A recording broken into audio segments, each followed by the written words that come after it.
the weirdest towns around the world.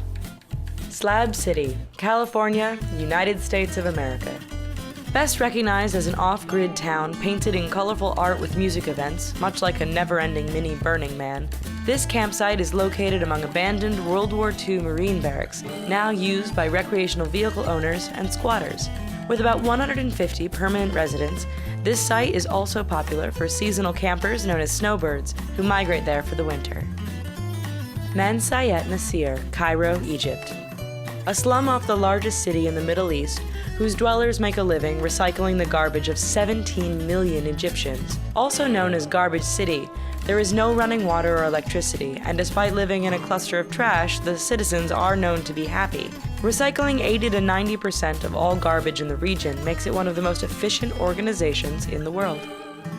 Chefchaouen, Morocco. This town was originally built in 1471 as a small fortress. In 1930, the town was painted a soothing shade of blue. The paint theme is said to have been done to keep drug users calm while hallucinating. The community itself is known for the production of marijuana and is considered to be the cannabis capital of the world.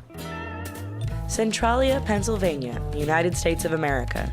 A coal mining town whose population plummeted when the ground started smoldering in 1962 due to a massive tunnel fire that started in 1932. This mostly abandoned town with sinkholes, toxic clouds, and an overall lack of oxygen was the original inspiration for video game Silent Hill. There is no known way to extinguish the underground fire, and it is estimated to burn for another 300 years. Coober Pedy, Australia.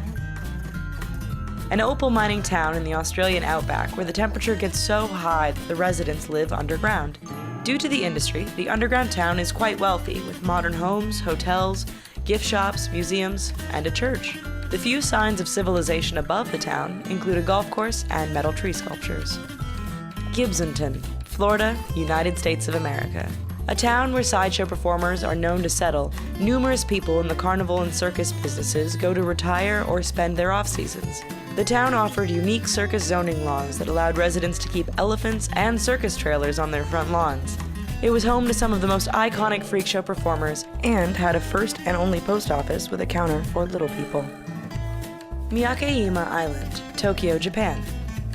Based on an active volcano whose constant stream of sulfuric acid gas often reaches lethal levels, its citizens are required to carry gas masks with them at all times. Sirens regularly blare gas warnings day and night, health checks are conducted routinely, and there are age restrictions in certain areas. Despite all of this, the island is still a hotspot for tourism.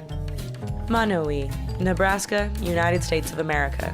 In 2000, the village had a total population of 2 people. A married couple, Rudy and Elsie Eiler. Mr. Eiler died in 2004, leaving his wife as the only remaining resident.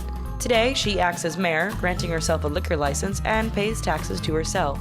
She produces a municipal road plan every year to secure state funding for 4 streetlights. She also runs a popular tavern in the village that draws customers from neighboring towns, as well as a 5,000-volume library founded in memory of Rudy Eiler. Kowloon, Walled City, Hong Kong, China. The world's most densely populated city ever, home to up to 50,000 people at a mere 6.5 acres. Made up of 300 conjoined high-rise buildings built without health or safety regulations. Little authority led to crime, gambling, and prostitution. The citizens were evacuated and the city was demolished in 1994 despite protest. A park opened up on its grounds in 1995 with some historical artifacts from the walled city. Manila North Cemetery, Manila, the Philippines. The overcrowding in the Philippines have caused people to move into a local graveyard. This is slowly happening to other cemeteries as well. The cemetery was transformed into a village, complete with restaurants and shops, and even had electricity and water installed into the mausoleum homes. Every year on All Saints' Day, families of the deceased visit the graves and are welcomed, entertained, and served by the residents.